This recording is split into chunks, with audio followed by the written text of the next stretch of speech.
Hello friends, welcome back to my channel Simna's food world. അപ്പോൾ ഇന്ന് ഞാൻ വന്നിട്ടുള്ളത് നല്ലൊരു മധുരമായിട്ടുള്ള ഒരു റെസിപ്പി ആയിട്ടാണ് കേട്ടോ. മറ്റൊന്നുമല്ല, റവ ലഡുവായിട്ടാണ്. നമ്മുടെ കയ്യിൽ റവയൊക്കെ ഉണ്ടെങ്കിൽ വളരെ എളുപ്പത്തിൽ നമുക്ക് റെഡിയാക്കാൻ പറ്റിയ ഒരു റെസിപ്പി ആയിട്ട് ഇത്. കുറച്ചും കൂടി മധുരമൊക്കെ ആയതുകൊണ്ട് കുട്ടികൾക്കൊക്കെ പെട്ടെന്ന് ഇഷ്ടപ്പെടും. പിന്നെ അവർക്ക് നമുക്ക് സ്നാക്ക് ബോക്സ് ആയിട്ടൊക്കെ കൊടുത്തുവിടാൻ പറ്റിയ ഒരു നല്ലൊരു റെസിപ്പിയാണ്. അപ്പോൾ വീഡിയോ കണ്ടു നോക്കി ഇഷ്ടപ്പെട്ടാൽ തീർച്ചയായിട്ടും ട്രൈ ചെയ്ത് നോക്കിയിട്ട് കമൻറ്റ് ബോക്സിൽ അഭിപ്രായങ്ങൾ അറിയിക്കുക കേട്ടോ. അതുപോലെ ചാനലിലെ വീഡിയോസൊക്കെ കണ്ട് ഇഷ്ടപ്പെടുകയാണെങ്കിൽ സബ്സ്ക്രൈബ് ചെയ്യാൻ മറക്കരുത്. അപ്പോൾ നമുക്ക് പെട്ടെന്ന് തന്നെ ഈ സ്വീറ്റ് ആയിട്ടുള്ള റെസിപ്പി എങ്ങനെ റെഡിയാക്കും നോക്കാം. അപ്പം നമുക്ക് ഈ റവ ലഡു എങ്ങനെ റെഡിയാക്കും തുടങ്ങാം. അതിനായിട്ട് ഇപ്പം ഞാനിപ്പോൾ ഒരു പാന് വെച്ച് കൊടുത്തിട്ടുണ്ട്. അതിലോട്ട് 2 ടേബിൾ സ്പൂൺ നെയ്യ് നമുക്ക് ഒഴിച്ചു കൊടുക്കാം. 2 ടേബിൾ സ്പൂൺ നിറയെ വേണം കേട്ടോ. അത്യാവശ്യം നെയ്യ് വേണം ഈ ലഡുവിന്, ഈ ഒരു അളവിൽ മാത്രം. അപ്പോൾ 2 ടേബിൾ സ്പൂൺ നെയ്യ് നന്നായിട്ടൊന്ന് ചൂടാവട്ടെ. നമ്മൾ ഒഴിച്ചു കൊടുത്ത നെയ്യ് നന്നായിട്ട് ചൂടായിട്ടുണ്ട്. ആ ഒരു സമയത്ത് ഇതേക്കുറിച്ച് അണ്ടിപ്പരിപ്പ് ഞാൻ എടുത്തിട്ടുണ്ട്. അപ്പോൾ അതിനിങ്ങനെ അളവൊന്നും പറയാനില്ല കേട്ടോ. നിങ്ങളുടെ കയ്യിലുള്ളതുപോലെ ചേർത്ത് കൊടുക്കാം. അത് അണ്ടിപ്പരിപ്പിൻ്റെ കളർ ഒന്ന് അത്യാവശ്യം നന്നായിട്ട് മാറുന്ന സമയത്ത് നമുക്കിത് എണ്ണയിൽ നിന്ന് ഒന്ന് മാറ്റിയെടുക്കാം. അപ്പോൾ ഇതിൻ്റെ കളർ അത്യാവശ്യം നന്നായിട്ട് മാറട്ടെ. നമ്മളിട്ട് കൊടുത്ത അണ്ടിപ്പരിപ്പിൻ്റെ കളറ് ഏകദേശം ഒന്ന് മാറുന്നു എന്ന് തോന്നിക്കഴിഞ്ഞാൽ പിന്നെ കുറച്ച് ഞാൻ ഇവിടെ എടുത്തിട്ടുള്ളത് കിസ്മിസാണ് കേട്ടോ. മുന്തിരിങ്ങ അത് മുഴുവനായിട്ട് ഇതിലോട്ട് ഇട്ട് കൊടുത്തിട്ടുണ്ട്. അപ്പോൾ ഇതിൻ്റെ ഒന്നും അളവ് ഞാൻ പ്രത്യേകിച്ച് പറയുന്നില്ല. നിങ്ങളുടെ കയ്യിലുള്ളതുപോലെ എത്രയാണെന്ന് വെച്ചാൽ ചേർത്ത് കൊടുക്കുക കേട്ടോ. നന്നായിട്ടങ്ങ് മിക്സ് ചെയ്ത് കൊടുക്കാം.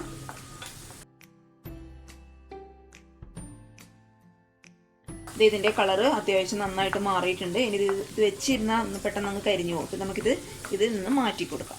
അണ്ടിപ്പരിപ്പും കിസ്മിസും ഞാൻ നന്നായിട്ട് ഇതിനകത്ത് നിന്ന് മാറ്റി കൊടുത്തിട്ടുണ്ട്. ഇനി അതേ സെയിം നെയ്യിൽ നമ്മൾ 1 കപ്പ് നമ്മുടെ റവയാണ് ഇതിലോട്ട് ചേർത്ത് കൊടുക്കാൻ പോകുന്നത്. 1 കപ്പ് നിറയെ എടുത്തിട്ടുണ്ട് കേട്ടോ.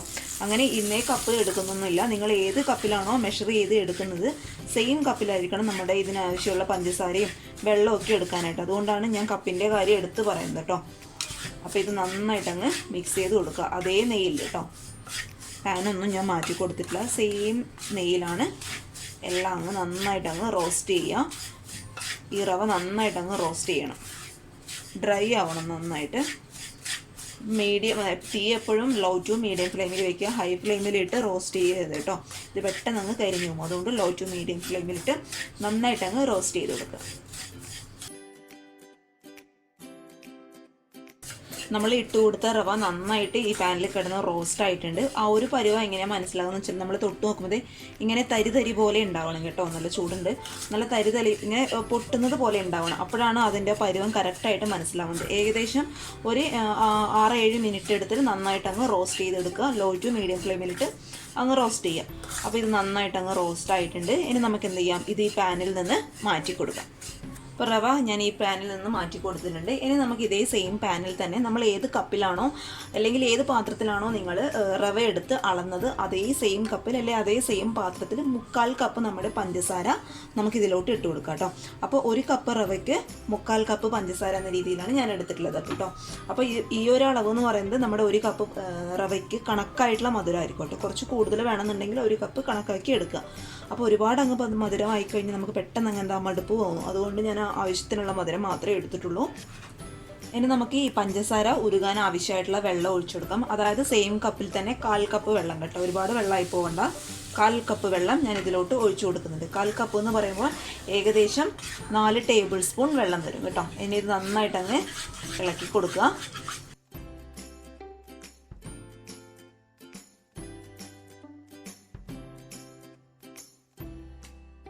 ഇനി ഈ ഒരു സമയത്ത് തന്നെ ഒരു കുഞ്ഞ് ഏലക്കായ ഒന്ന് ഞാൻ പൊടിച്ചെടുത്തിട്ടുണ്ട് കണ്ടോ. ഒരു പീസ് ഏലക്കായ മാത്രം, ജസ്റ്റ് ഒരു ഫ്ലേവറിന് വേണ്ടി മാത്രം ഏലക്കായൻ്റെ കുരു നമുക്കിതിലോട്ട് ഇട്ട് കൊടുക്കാം.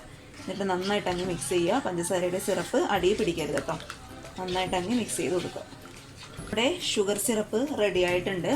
അത് ഒരു 5 മിനിറ്റ് നമ്മൾ നന്നായിട്ട് ലോ ടു മീഡിയം ഫ്ലെയിമിലിട്ട് നന്നായിട്ട് അങ്ങ് മിക്സ് ചെയ്യുമ്പോഴേക്കും ആ സിറപ്പ് അങ്ങ് റെഡി ആയിക്കോളും കേട്ടോ. നമ്മൾ ഒഴിച്ചു കൊടുത്ത ആ വെള്ളമൊക്കെ ഏകദേശം ഒന്ന് പറ്റി നമ്മുടെ പഞ്ചസാര ലായനിയായിട്ട് മാറും. ആ ഒരു പരുവം നിങ്ങൾക്ക് എങ്ങനെയാണ് മനസ്സിലാകുന്നത് വെച്ചാൽ നമ്മൾ ഇളക്കാൻ എടുക്കുന്ന സ്പൂണ് എടുക്കുക. അതിനായിട്ട് നന്നായി കുറച്ച് ചൂടുണ്ടാകും കേട്ടോ. സൈഡ് മാത്രം ഇങ്ങനെ തൊട്ട് നോക്കുമ്പോൾ ഇങ്ങനെ എന്താ പറയുക, ഇങ്ങനെ വെലിയുന്നത് പോലെയാവും. ആ ഒരു കൺസിസ്റ്റൻസി എത്തിക്കഴിഞ്ഞാൽ സിറപ്പ് റെഡിയായി എന്നാണ് അർത്ഥം കേട്ടോ. ഇങ്ങനെ വെലിയുന്നത് പോലെ ആയിക്കഴിഞ്ഞാൽ റെഡിയായി എന്നാണ് അർത്ഥം. അതിൻ്റെ അർത്ഥം അതിൽ വെള്ളത്തിൻ്റെ കണ്ടൻറ്റ് കുറവാണെന്നാണ് കേട്ടോ. അപ്പോൾ നന്നായിട്ട് അങ്ങ് മിക്സ് ചെയ്തതിന് ശേഷം നമുക്ക് എന്ത് ചെയ്യാം, ഇനി സ്റ്റൗ ഓഫ് ചെയ്യാം. ഇനി ഇതിൽ കൂടുതൽ സമയം ഇട്ട് വെച്ച് കഴിഞ്ഞാൽ ഇത് പെട്ടെന്ന് അങ്ങ് അടി പിടിക്കും, കരിയാനൊക്കെ തുടങ്ങും. അപ്പോൾ നമുക്ക് സ്റ്റൗ ഓഫ് ചെയ്യാം. ഇനി നമ്മൾ നേരത്തെ മാറ്റി വെച്ച നമ്മുടെ റോസ്റ്റ് ചെയ്ത ഇത് കംപ്ലീറ്റ് ആയിട്ട് ഇതിലോട്ട് ഇട്ട് കൊടുക്കുക. ഇനി ഇത് നമ്മൾ റോസ്റ്റ് ചെയ്ത് വെച്ച റവ നമുക്ക് ഇതിലോട്ട് ഇട്ട് കൊടുക്കാം. കുറച്ച് കുറച്ചായിട്ട് ഇടുക കേട്ടോ. കുറച്ച് കുറച്ചായി ഇട്ട് കൊടുക്കുക. എന്നിട്ട് നന്നായി മിക്സ് ചെയ്യുക. അതൊന്ന് മിക്സ് കഴിഞ്ഞതിന് ശേഷം അടുത്ത ബാച്ച് ഇട്ട് കൊടുക്കുക. അങ്ങനെ കംപ്ലീറ്റ് ആയിട്ട് ഇട്ട് കൊടുക്കുക.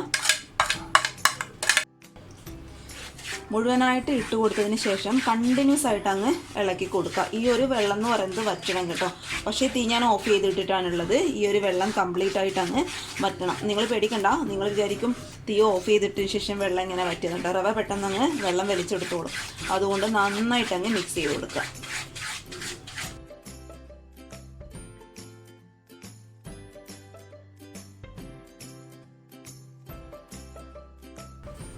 ഇത് നമ്മുടെ ഈ റവയിലെ വെള്ളമൊക്കെ അത്യാവശ്യം നന്നായിട്ട് വറ്റിയിട്ടുണ്ട്. ഒരു 5 മിനിറ്റ് ആകുമ്പോഴേക്കും ഈ വെള്ളമൊക്കെ നന്നായിട്ട് വറ്റി റവ നന്നായിട്ട് അങ്ങ് കുടിച്ചെടുത്തോളും കേട്ടോ. ഈ വെള്ളമൊക്കെ നമ്മൾ ഒഴിച്ചു കൊടുത്ത ഈ പഞ്ചസാരേനെ ലൈനിയുടെയൊക്കെ. അപ്പോൾ നമുക്ക് എന്ത് ചെയ്യാം, ഇത് ചൂടോട് കൂടി തന്നെ മറ്റൊരു പാത്രത്തിലോട്ട് മാറ്റി കൊടുക്കാം. ഇത് ഒരുപാട് നേരം ഈ പാനിലിട്ട് വെക്കേണ്ട. പിന്നെ നമ്മുടെ റവ അങ്ങ് ഡ്രൈ ആയി തുടങ്ങും. അതുകൊണ്ട് നമുക്ക് ഉരുട്ടിയെടുക്കാൻ ബുദ്ധിമുട്ടായിരിക്കും. അതുകൊണ്ട് നമുക്കിതൊരു പാത്രത്തിലോട്ട് മാറ്റി കൊടുക്കാം. അപ്പോൾ ഇത് നമ്മുടെ റവയുടെ ചൂടൊക്കെ ഒന്ന് മാറിയിട്ടുണ്ട്. ഒരുപാട് ചൂടാറാനായിട്ട് കാത്തു നിൽക്കരുത് കേട്ടോ. കാരണം അപ്പോഴും നമ്മുടെ റവ നന്നായിട്ട് അങ്ങ് ഡ്രൈ ആയിപ്പോകും. നമുക്ക് കൈ കുത്തി ഉരുട്ടിയെടുക്കാൻ പാകത്തിലുള്ള ചൂടായിരിക്കണം. എന്നിട്ടിത് ഇങ്ങനെ ഒന്ന് കയ്യിൽ കുറച്ച് നെയ്യ് തടവി കൊടുത്തതിന് ശേഷം ഒന്ന് ഉരുട്ടിയെടുക്കുക കേട്ടോ. ഇതുപോലെ അങ്ങ് ചെയ്ത് കൊടുത്താൽ മതി. നല്ല സോഫ്റ്റ് ആയിട്ട് വരും. അപ്പോൾ ഒരുപാട് ഡ്രൈ ആവുന്ന നിങ്ങൾ കുഴച്ചെടുക്കുന്ന സമയത്ത് അങ്ങനെ തോന്നുന്നെങ്കിൽ ഇളം ചൂടുള്ള പാല് ചേർത്തിട്ട് ഒന്ന് കുഴച്ചെടുത്ത് നമ്മൾ ഉരുട്ടിയെടുത്താൽ മതി കേട്ടോ. ഇതുപോലെ എല്ലാം അങ്ങ് ഉരുട്ടിയെടുക്കുക. അപ്പോഴത്തെ നമ്മുടെ റവ മുഴുവനായിട്ട് ഞാൻ ഉരുട്ടിയെടുത്തിട്ടുണ്ട്. കണ്ടോ, നല്ല ഭംഗിയായിട്ട് വന്നിട്ടുണ്ട്. ഇത് കുറച്ചും കൂടി ഒന്ന് ഡ്രൈ ആകുമ്പോൾ കഴിക്കാനായിട്ട് നല്ല ടേസ്റ്റ് ആയിട്ട് നല്ല സോഫ്റ്റ് ആയിട്ടുള്ള ലഡുവാണ്. അപ്പോൾ എല്ലാവരും ട്രൈ ചെയ്ത് നോക്കുക. ട്രൈ ചെയ്ത് നോക്കിയിട്ട് അഭിപ്രായങ്ങളൊക്കെ അറിയിക്കുക. പിന്നെ അളവിലും കാര്യങ്ങളൊക്കെ എന്തെങ്കിലും സംശയം ഉണ്ടെങ്കിൽ നിങ്ങൾ കമൻറ്റ് ബോക്സിൽ ഒന്ന് അറിയിക്കുക കേട്ടോ. അപ്പോൾ അടുത്തൊരു നല്ല വീഡിയോ ആയിട്ട് കാണും വരെ. താങ്ക്